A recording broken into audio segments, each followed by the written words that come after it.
True all-season tent, huh? For sure. From the mountain to the beach. 20,000 feet to 90 degrees. Hi, I'm Petra Hilleberg, and I'm here with adventurer and storyteller Jonathan Ronzio. How's it going?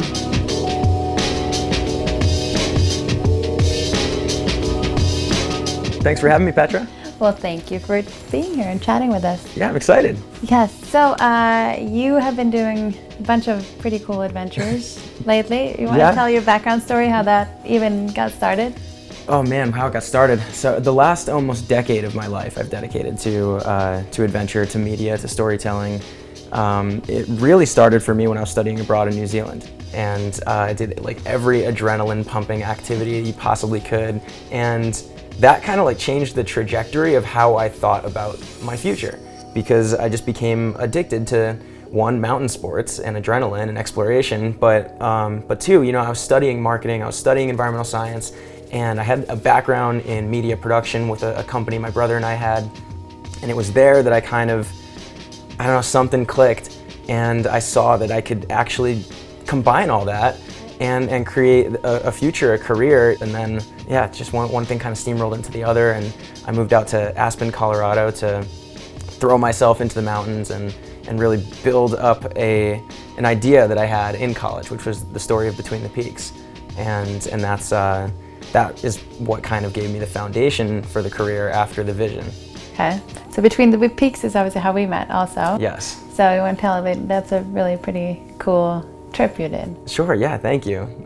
Thank you on a lot of levels.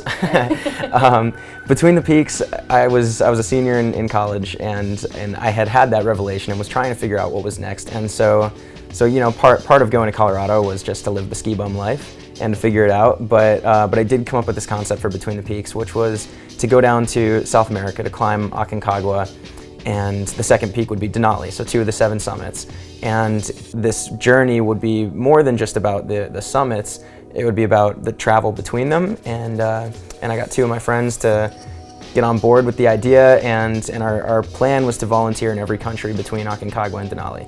And it would be like a 6th or 7th month trip. And so we worked for about a year and a half, like putting all the logistics together, lining up the organizations that we would volunteer with in each country, mapping out the timeline, and then like driving out to Boulder and sleeping in my car and knocking on doors, trying to like pitch this idea to sponsors. And early on, I got an introduction to you. I think my friend Jordan, he introed us over email, and I explained the idea, and Hilleberg was one of the early sponsors to get behind this Between the Peaks idea, which was awesome. And we left on a one-way ticket to Chile in January 3rd, 2013, and climbed Aconcagua. And a lot happened that didn't go to plan. Yes. We bought a truck in Santiago, and we only had the truck for about a month and a half before we got stuck at the border, couldn't get into Peru.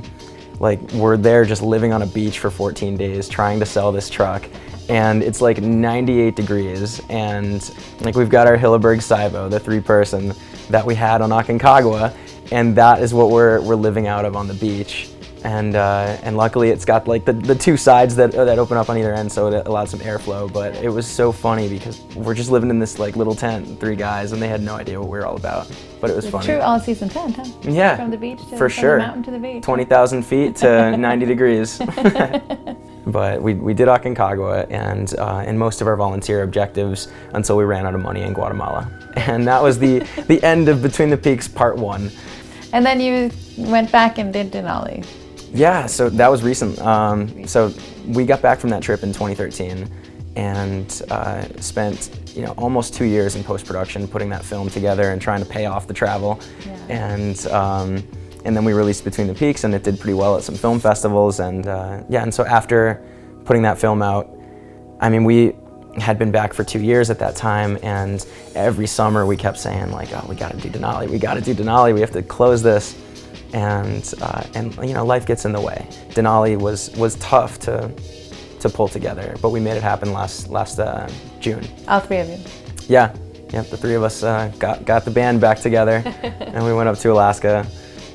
We didn't make the summit for a number of reasons. Ethan started experiencing some symptoms of high altitude pulmonary edema, so he wasn't going to go higher than 14, and we're just seeing the weather report every day. So we made the decision to turn back, and which is fine. That mountain's not going anywhere, and we had an amazing experience. Okay. And that time we were in the Nammatj. Nammatj. Nammatj, yep. And I love that tent. It's incredible. So much room. Just having like that open front vestibule, like to dig, I dig like 3 feet down, and that's where I would hang out. Nammatj GT, the GT2. Yeah. But we actually still had the Saivo right down at base camp. That was our base camp tent. So as soon as we got down to our base camp cache, dug up the Saivo, and the three of us, from start to finish between the peaks, the three of us got in that. We still had the little the tree air freshener American flag that was put on before Aconcagua. Yeah, so we value that.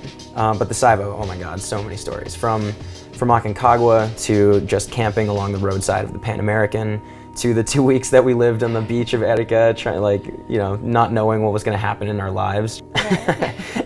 So all of that, it was the home for that period. And I mean, so many climbs since. It's been on Rainier 3 times with me, up at Camp Muir.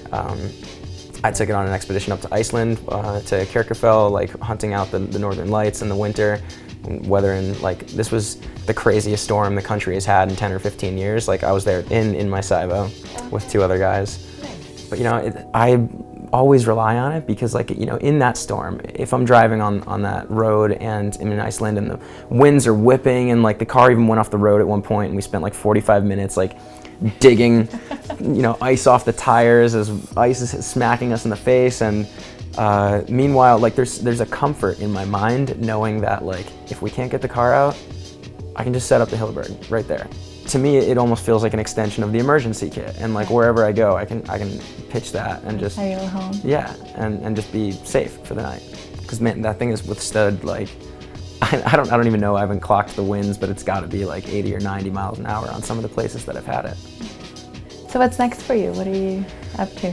Oh man, so after releasing Between the Peaks, I wanted to continue sharing travel stories, and we had kind of built up this audience of people who were interested.